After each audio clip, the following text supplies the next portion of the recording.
interpreta o sujeito, a partir do sujeito se faz muita coisa, né? Que é a estética da expressão, que tem toda uma história a partir do século XVI, XVII. Né? Ou então a estética do objeto também, que evolui. Né? Mas eu tenho a impressão que a grande vitória está na categoria do objeto no século XX. É mais frequentemente presente. Porque aí tem dois... Eu acho que, para entender isso, a partir, por exemplo, de Marx, eu diria, por exemplo, entenderam? Tem uma antinomia que é fundamental e que nós nos movemos dentro dessa antinomia, eu diria, que é a categoria da repetição, que se aproxima do objeto, e da criatividade, que acentua mais o valor subjetivo. Cuidado. Não se deve cair no maniqueísmo, entendeu? E dizer que a categoria do objeto, a coincidência do sujeito com o objeto é má, e a outra é boa. Porque ser objeto é muito bom, em certas circunstâncias. Entendeu? Por exemplo, a mecanização de um banco, de um supermercado, coisa que o valha, é princípio de economia, de ter um tipo de prazer, inclusive, coisas assim. Quer dizer que ser objeto não é necessariamente um mal, pode ser um mal. Como ser altamente criador pode ser um inferno. Então essa questão maniqueísta tem que ser deixada totalmente de lado. Né?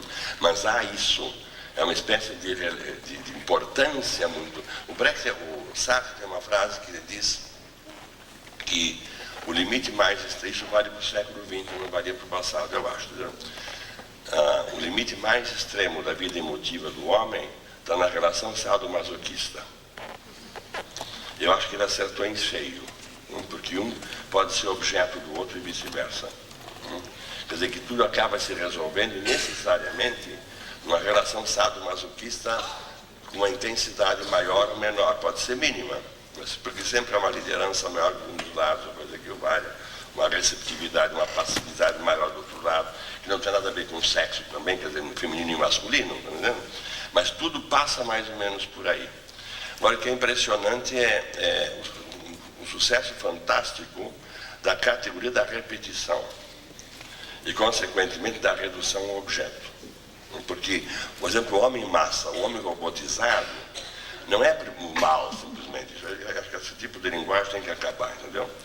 Mas o homem massa não é aquilo que está no filme do Fritz Lang, entendeu? Eu acho que quando a gente caminha na Afonso Pena, nós somos homem massa, gente massa. Não é? Porque nós temos que adotar um tipo de comportamento, de movimento, para poder a rua funcionar, inclusive. Não é? Quer dizer, não é uma coisa estranha, nós que estamos no filme e não temos nada a ver com aquilo, como a robotização também, não tem nada a ver com o mal e o bem nesse sentido, né? Porque nós somos robotizados, e cada vez mais robotizados. Agora o computador já está sendo introduzido dentro do corpo humano. Então eles conseguem fazer no último Time, viram? Tem um Time mostra um braço feito artificialmente, o cara perdeu o antebraço, né? Põe um computador que exerce todas as funções, inclusive de sensibilidade. É uma coisa fantástica. Né? Então a própria máquina está robotizando o homem de modos surpreendentes. Né? E Brecht passa por isso tudo também. Né? Só que ele vai para a pesquisa formal e cai no abstrato. Né? E essa é a outra dimensão da vivência do século XX que não pode ser mal entendida, entendeu? Porque para nós a arte hoje toda ela é abstrata. O museu é essencialmente um princípio de transformação de toda a arte do passado em arte abstrata. Por quê? Porque eu vejo, como vejo a tragédia grega, eu vejo uma Madonna da igreja de uma maneira. Dentro do museu não tem mais da mesma maneira. Porque ninguém mais reza para ela, ninguém faz promessa, ninguém acende vela, ninguém faz nada disso. Mesmo nas igrejas históricas, elas se transformam em museu. Tanto que os padres costumam dizer, a respeito pelo culto, não sei o quê, porque as pessoas entram para ver a obra de arte. Quer dizer, transforma aquilo tudo numa linguagem abstrata. Né? Quer dizer que a presença do abstrato, do formal, é muito, muito forte, de certa maneira, nós vivemos, nós queremos essa coisa abstrata, formal. Isso vale também para o teatro quando se faz uma tragédia grega, com aquelas contradições, aqueles percalços que eu apontei antes. Não? Quer dizer que tudo está dentro de um contexto hoje, sujeito e objeto de um lado, não? Até que ponto vale a pena ficar no plano de sujeito e objeto? Brecht não gostava nenhuma das duas coisas. Tem que caminhar mais. Tem que ir até pesquisa formal. Lá está a linguagem especificamente artística. Mas aquilo é abstrato e tem que ser assumido como abstrato. Essa é a diferença toda. Respondi? Por isso, só fazer a pergunta, Bob Wilson seria um exemplo que você consideraria formal e também de expressões do inconsciente, como você falou, só para eu ficar com algum Formal parâmetro inconsciente? da coisa que você falou, de espetáculos,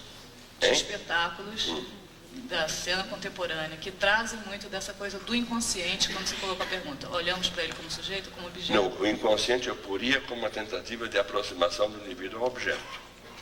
Do objeto, da categoria do objeto. É muito curioso que em certos casos de psicose, coisas assim, o comportamento do paciente se torna mecânico. Ele se mecaniza, inclusive. Repetitivo e formal. Exatamente. Temos que parar aqui, porque em 10 minutos temos uma mesa redonda. Então, as perguntas, por favor, por escrito, pode me dar as perguntas agora, com seus nomes. Vai ter a mesa redonda? Você sabe, não? Já sabe?